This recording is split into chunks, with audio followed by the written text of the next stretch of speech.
So boot space ಬಗ್ಗೆ ನೋಡ್ಬೇಕಾದ್ರೆ ಆರಾಮಾಗಿ ಒಬ್ರು ಕುತ್ಕೊಬಹುದು. ತುಂಬಾ ಫೀಚರ್ಸ್ ಮಿಸ್ ಮಾಡಿದ್ದಾರೆ ಇವರು. ಕೆಲವೊಂದು ಫೀಚರ್ಸ್ ಹೇಳ್ಬೇಕು ಅಂತಂದ್ರೆ, ಒಂದು 360 ಡಿಗ್ರಿ ಕ್ಯಾಮ್ರಾ. ಸೊ ನೀವು ಆಲ್ಮೋಸ್ಟ್ ಒಂದು 20 ಲಕ್ಷ ಕಾರ್ ಕೊಟ್ಟು ಬೈ ಮಾಡಿದ್ಮೇಲೆ 360 ಕ್ಯಾಮ್ರಾ ಇವಾಗ ಬರೋದ್ರಲ್ಲಿ ಅಡಾಸ್ ಫೀಚರ್ಸ್ ಎಲ್ಲ ಅದೊಂದು ಪ್ರಾಬ್ಲಮ್ ಇದೆ. ಸೊ ನೀವು ಹೇಳ್ದಂಗೆ ಅಡಾಸ್ ಫೀಚರ್ ಕೂಡ ಒಂದು. ಮತ್ತೆ ಇನ್ನೊಂದು ಫೀಚರ್ ನನಗೆ ಏನ್ ಮೇಜರ್ ಆಗಿ ಮಿಸ್ ಮಾಡ್ಕೊಂತಾ ಇದೀನಿ ಅಂತಂದ್ರೆ, AC ಅಂದ್ರೆ ventilated seat. So ventilated seat ಈ ಕಾರಲ್ಲಿ ಅದ್ರ ಈ ವೇರಿಯಂಟ್ ಅಲ್ಲಿ ಇಲ್ಲ.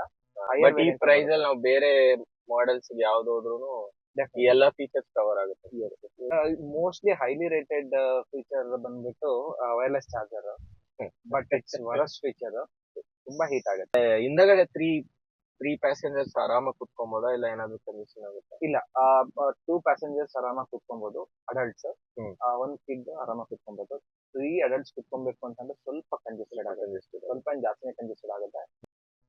ಸೊ AC ಕಂಟ್ರೋಲ್ಸ್ ಸ್ವಲ್ಪ ಆಕ್ಚುಲಿ ಡ್ರಾಬ್ಯಾಕ್ ಅಂತ ಹೇಳ್ತಾರೆ, ಟಚ್ ಜಾಸ್ತಿ ಇದ್ದಷ್ಟು ನಿಮ್ಗೆ ಏನಾದ್ರು ಡ್ರೈವಿಂಗ್ ಟೈಮ್ ಅಲ್ಲಿ ಡಿಸ್ಟರ್ಬೆನ್ಸ್ ಆಗುತ್ತೆ. ಹೌದು ಹೌದು ಹೌದು. ಯಾಕೆಂತಂದ್ರೆ ನಾನು ಡ್ರೈವ್ ಮಾಡುವಾಗಾದ್ರೆ ಬ್ಲೈಂಡ್ ಆಗಿ ಹಿಂಗ್ ಗೊತ್ತಾಗೋದಿಲ್ಲ, ನೋಡಿ ಟಚ್ ಮಾಡ್ಬೇಕು. ಡೆಫಿನೆಟ್ ಆಗಿ ಅದು ಎಸ್ಪೆಷಲಿ ನ್ಯೂ ಕಾರ್ ಯಾರು ಕಲಿತಾ ಇದಾರಲ್ಲ ಅವ್ರಿಗೆ ಮಾತ್ರ ಬಹಳ ಯೂಸ್ ಆಗುತ್ತೆ. That is a good feature.